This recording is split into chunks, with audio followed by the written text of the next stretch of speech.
What was that? Hold on! I'm coming! Sarah. Say something, please. Beckons with its sun-drenched beaches, its vibrant emerald waters, and the promise of endless outdoor adventure. But beneath the surface of that idyllic postcard image, a primal world exists. A world ruled by instinct, by ancient predators that have roamed these lands for millions of years. For those who call Florida home, or even those just visiting, the presence of alligators is a well-known fact. They are a part of the landscape, a beautiful, terrifying testament to the untamed wilderness that still thrives here. We learn to coexist, to respect their power, to keep a wary distance. We follow the rules, we heed the warnings. We believe that by doing so, we are safe. But what happens when the rules are broken? Or worse, what happens when even the most careful precautions aren't enough? When a moment of innocent joy transforms into a desperate struggle for survival against a creature built for one purpose: to hunt. The thought alone sends shivers down the spine. The idea of losing a limb, a loved one, or even your very life in a place you thought was safe. It's the stuff of nightmares. This is a story about that nightmare becoming reality. A story about a woman, her dog, and a beautiful summer day that turned into a fight for her life against an apex predator in the murky waters of the St. Lucie River. It's a stark reminder that even in paradise, danger lurks, silently, patiently, waiting for its moment to strike. Our story begins with a woman whose name, for her privacy and ongoing recovery, remains undisclosed. Let's call her Sarah. At 27 years old, Sarah embodied the quintessential Florida spirit. She was an avid outdoors woman, her skin kissed by the sun, her laugh as free and open as the wide open skies she loved. She wasn't just someone who enjoyed nature. She lived and breathed it. Her social media was a vibrant tapestry of hiking trails explored, kayaking trips down winding rivers, and countless photos of her beloved golden retriever, Finn, his goofy smile a constant presence beside her. Finn wasn't just a pet, he was family, a shadow that followed her everywhere, a loyal confidant and an endless source of joy. Their bond was undeniable, a silent understanding built on years of shared adventures and unconditional love. Sarah had made a life for herself in the Sunshine State, drawn by its unique blend of wild beauty and vibrant communities. She worked as a marine biologist assistant at a local research facility, a job that wasn't just a paycheck, but a true passion. Days were spent analyzing water samples, tracking marine life, and educating the public on conservation efforts. She had a deep respect for all creatures, large and small, understanding their delicate balance within the ecosystem. This wasn't some naive ignorance of the dangers. It was a profound appreciation for the natural world, even its more formidable inhabitants. She understood that alligators were a vital part of Florida's wetlands, magnificent predators that played a crucial role. She knew the statistics, the warnings, the FWC guidelines by heart. She was in many ways an expert on the very environment that would soon turn on her. Her afternoons often involved unwinding by the water. Sometimes it was a quiet paddleboard session on a calm lake. Other times a brisk walk along the riverbanks with Finn trotting happily beside her. Swimming, especially in the South Fork of the St. Lucie River, was a familiar comfort. The water was warm, inviting, a welcome respite from the Florida heat. She knew the popular spots, the areas where locals often gathered. She felt a sense of community there, a shared love for the river and its calming embrace. Her boyfriend Mark often joined her, their shared love for the outdoors strengthening their connection. They were a team, always looking out for each other, always sharing new experiences. This particular Wednesday, July 23, 2025, started like any other perfect summer day, full of promise and the innocent anticipation of a refreshing swim. They had no idea that beneath the shimmering surface, a silent menace was stirring, about to shatter their peaceful existence forever. The river, once a source of solace, was about to become a battleground. The creature involved in this terrifying incident was a quintessential Florida alligator, Alligator mississippiensis. These aren't your backyard garden lizards. They are apex predators, living fossils that have roamed the earth for millions of years, largely unchanged. An average adult male alligator in Florida can easily reach lengths of 10 to 15 feet and weigh anywhere from 500 to over 1,000 pounds. Females are slightly smaller, but still formidable, often growing up to 9 or 10 feet. The alligator in this attack was described by first responders as large, indicating it likely fell within the upper end of that size spectrum, a truly immense reptile. Alligators are native to the southeastern United States, and Florida is their undisputed stronghold. Their natural habitat encompasses freshwater lakes, rivers, canals, marshes, and swamps. The South Fork of the St. Lucie River, where the attack occurred, is a classic example of their preferred environment: slow-moving, warm, and rich with potential prey. They are cold-blooded creatures, meaning their activity levels are heavily influenced by temperature. During the warmer summer months like July, alligators become significantly more active. Their metabolism speeds up, they hunt more frequently, and they are often on the move, seeking new territories or mates. This increased activity directly correlates with a higher risk of human encounters. Their behavior is largely driven by instinct. Alligators are opportunistic predators, meaning they will seize any chance to secure a meal. Their diet primarily consists of fish, birds, turtles, and small mammals. However, they are not above taking larger prey if the opportunity arises. They are ambush hunters, relying on stealth and surprise. They can remain submerged for extended periods, only their eyes and nostrils visible above the water, making them incredibly difficult to spot. Their immense bite force, among the strongest in the animal kingdom, capable of exerting over 2,000 pounds per square inch, is designed to crush bone and tear flesh. Coupled with their razor-sharp teeth, this makes them incredibly efficient killing machines. The Florida Fish and Wildlife Conservation Commission, or FWC, issues continuous warnings regarding alligators. Never feed alligators is a primary directive, as it teaches them to associate humans with food. Swim only in designated swimming areas is another crucial piece of advice, as these areas are typically assessed for alligator presence and often have barriers. Keep pets on a leash and away from the water's edge is a warning often reiterated, as dogs, particularly smaller ones, resemble their natural prey. The FWC advises extreme caution, especially at dawn and dusk when alligators are most active. This incident tragically served as a stark, horrifying reminder that even when trying to be mindful, the inherent dangers of these ancient reptiles are always present, waiting in the shadows of the very waters Floridians love.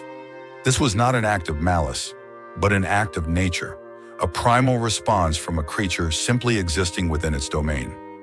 A domain where humans at times become unwitting trespassers. The South Fork of the St. Lucie River is a beautiful, sprawling waterway known for its calm currents and lush banks. It's a popular spot for boaters, kayakers, and those seeking a refreshing dip. But even in such seemingly tranquil waters, there had been whispers, subtle signs that the river's wild inhabitants were becoming more assertive. Locals had reported seeing larger than usual gators basking on the banks, seemingly unafraid of human presence. There were stories of fishermen having their catches snatched directly off their lines, of ducks disappearing with an unnerving ripple on the surface. These weren't necessarily attacks on humans, but they were clear indicators of an increasing alligator population and perhaps a growing comfort level with human proximity. Sarah and Mark, being river regulars, were aware of these anecdotal reports. They'd seen the occasional pair of eyes breaking the surface, the telltale V-shaped wake cutting through the water. They had always exercised caution. They never swam at dawn or dusk, always stayed in the more open, well-trafficked areas, and kept fin close. They believed they were following all the rules, respecting the wildlife. But the river was changing, subtly, imperceptibly. Human development along the riverbanks meant less natural habitat for the alligators, potentially pushing them into more frequented areas in search of food. And the warmer months, as always, brought increased alligator activity. There hadn't been a specific, ignored warning for this precise spot, not a recent alligator sighting sign placed directly at Charlie Layton Park's boat ramp. But the general warnings from FWC were constant, a steady hum in the background of Florida life. Be aware. Exercise caution. Alligators are present in all Florida waterways. These warnings, while constant, can sometimes blend into the everyday noise, especially for those who feel they understand the risks. The true breakdown of safety wasn't a sudden event.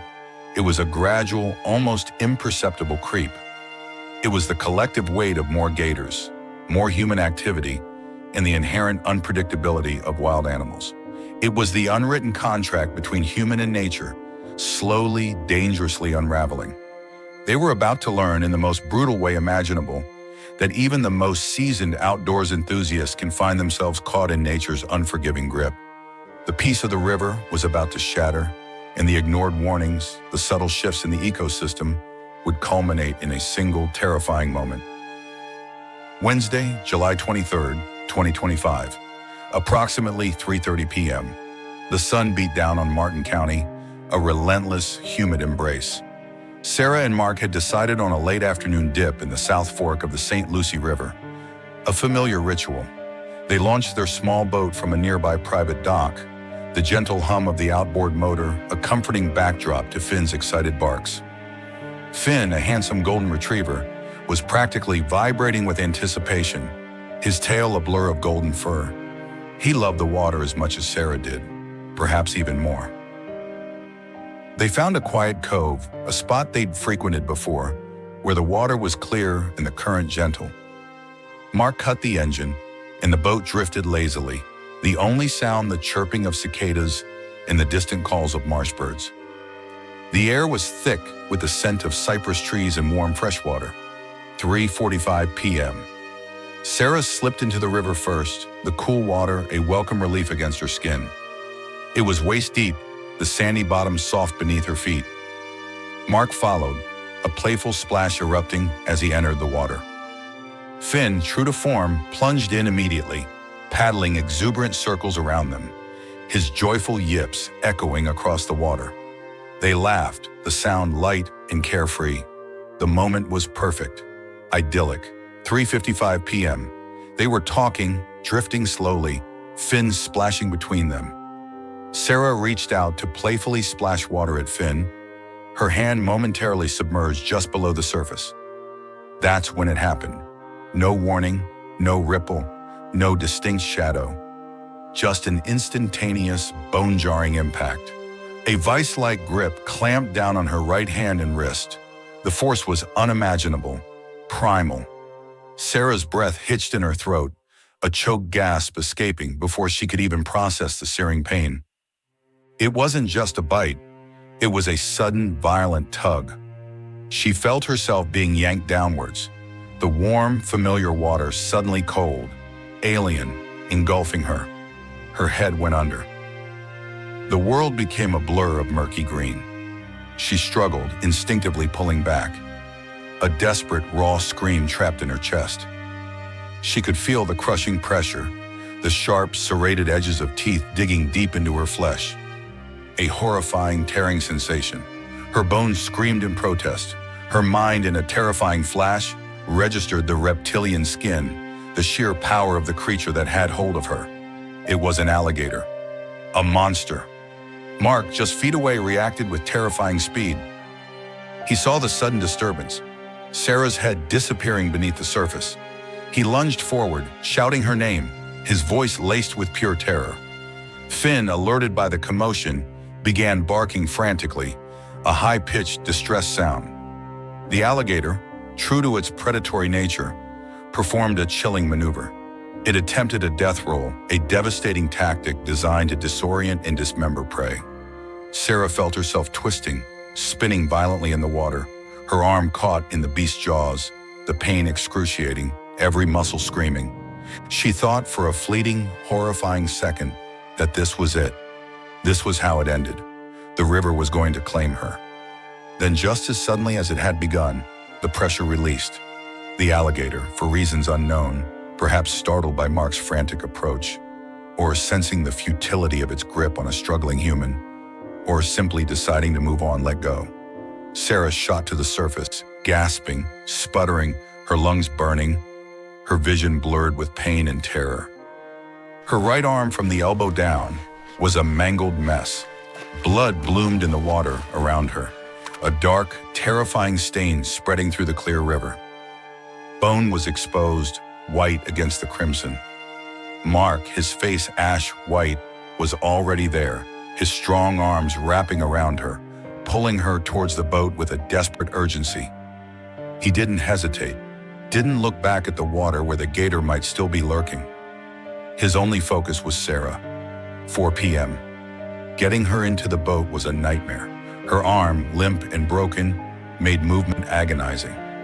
Mark half lifted, half dragged her over the gunwale, his own hands slick with her blood. Finn, whimpering, tried to lick her face, his earlier joy replaced by profound distress. 4:02 p.m. Mark didn't waste a second. He fumbled with the key, the engine roaring to life with a jolt. He pushed the throttle forward, the boat surging through the water, leaving a wide wake behind them. His eyes darted between Sarah, now slumped against the boat's side, her breath coming in ragged gasps, in the path ahead.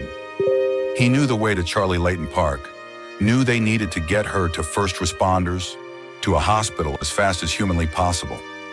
The short drive felt like an eternity. Every bump of the boat, every splash of water against the hull, sent a jolt of agony through Sarah. She could feel the blood still pouring from her hand, the chilling sensation of something vital draining away. Her vision began to tunnel, the edges of her awareness fading. She fought to stay conscious, to breathe, to hold on. The nightmare wasn't over. It had just begun. 4:10 p.m. As Mark sped towards Charlie Layton Park, he fumbled for his phone with his free hand, his fingers slick with Sarah's blood. He punched in 911, his voice a frantic, desperate croak as soon as the dispatcher answered. "My girlfriend! Alligator attack! South Fork, St. Lucie River. She's hurt bad. Her hand. We're heading to Charlie Layton Park boat ramp. Need an ambulance, now!"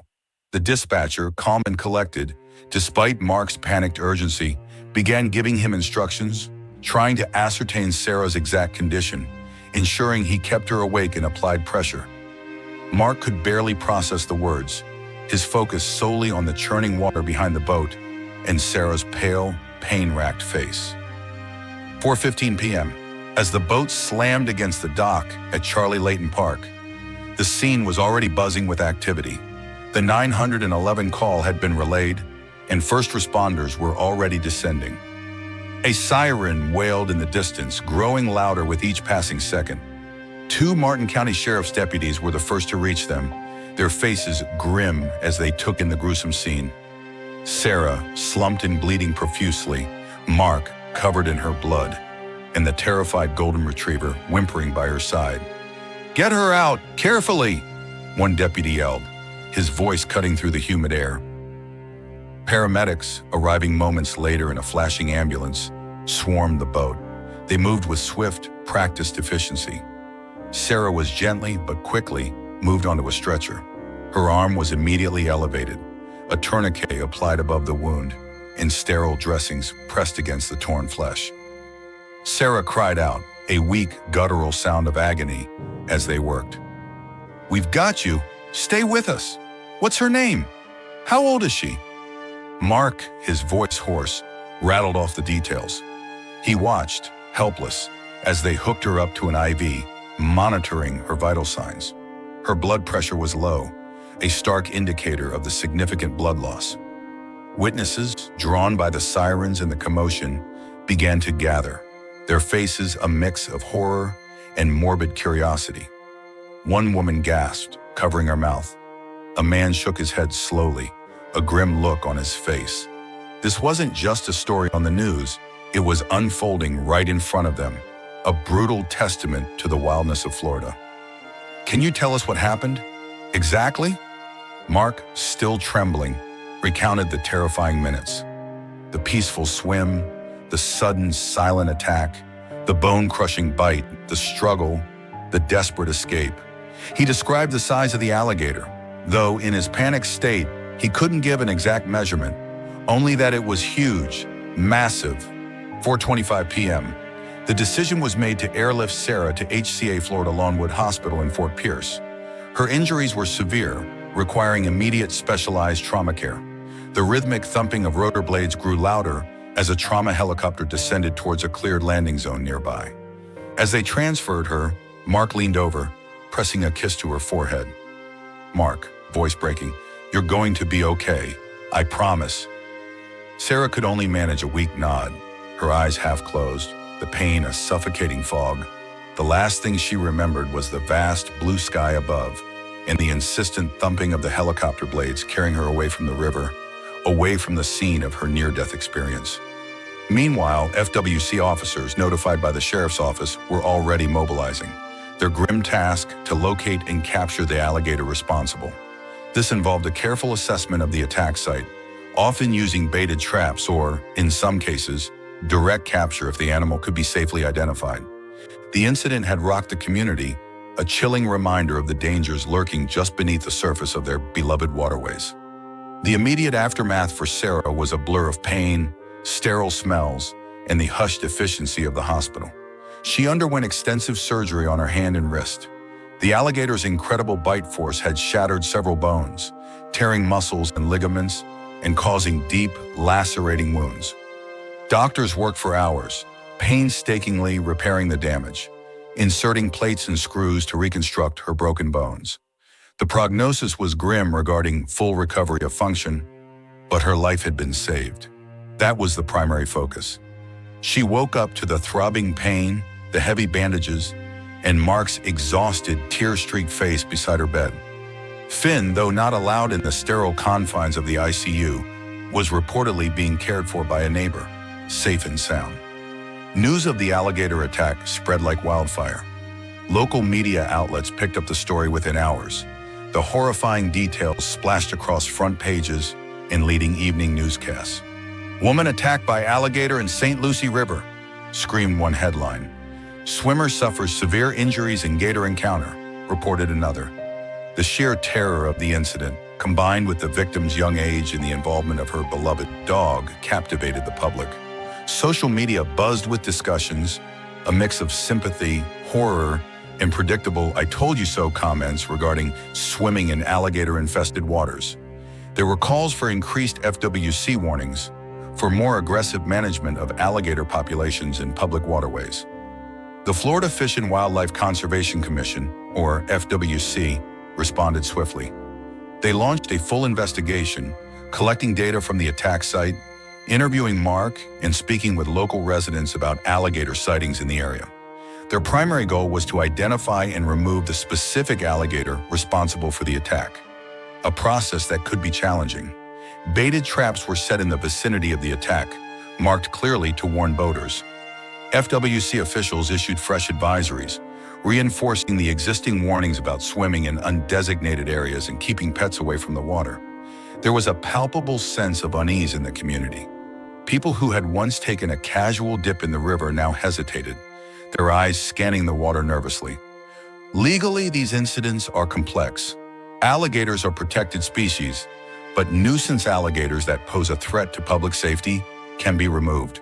There are no direct legal consequences for the alligator itself, as it was acting on instinct in its natural habitat. For Sarah, however, the legal implications would involve navigating medical bills, potential long-term disability, and perhaps even workers' compensation if her injuries impacted her ability to continue her marine biologist assistant role. There might be a public discourse about the liability of local authorities for the safety of public waterways, but generally the understanding is that people swim in Florida's natural environments at their own risk. Public reaction was varied. Many expressed overwhelming support for Sarah and her family, sending messages of hope and prayers for her recovery. There were local fundraisers organized to help with her extensive medical expenses. However, there was also a critical chorus, some blaming Sarah for swimming in the river, reiterating the common knowledge that alligators reside in Florida's waterways. This often overlooked the fact that Sarah was an experienced outdoorswoman who understood the risks, but in a split second, primal instinct had overridden caution. Protests against alligators, however, were unlikely. The creatures are too integral to Florida's identity. Instead, the focus was more on responsible coexistence and stronger public awareness campaigns. Internal FWC reports would detail the specifics of the investigation, the measures taken to capture the alligator, and any changes to their public outreach strategies. As of reports from late July 2025, it was not yet confirmed if the specific alligator had been trapped. The search continued, a quiet, methodical hunt for the creature that had so violently reshaped a young woman's life. Sarah's recovery would be long and arduous, physically and emotionally. The scars would be a permanent reminder, not just of the terrifying attack, but of the raw, untamed power of nature and the fragility of human life when faced with it. Sarah's story is a harrowing testament to survival, a chilling reminder that even in the most familiar settings, the wild can reassert its dominance with breathtaking, brutal speed. She entered the water that day, filled with the simple joy of a summer afternoon. Believing in the delicate balance of coexistence, she emerged forever changed, marked by the ancient power of a creature that knew only instinct. Her journey back to wholeness will be long, a testament to her courage and resilience. But for every person who hears her tale, a new seed of caution will be planted. Because in Florida, the line between idyllic nature and untamed danger is as thin as a single ripple in the water. And sometimes in the quiet depths, the eyes of an ancient hunter are watching, waiting, an eternal reminder that in their world, we are always only visitors. The river always takes its toll, and the alligator,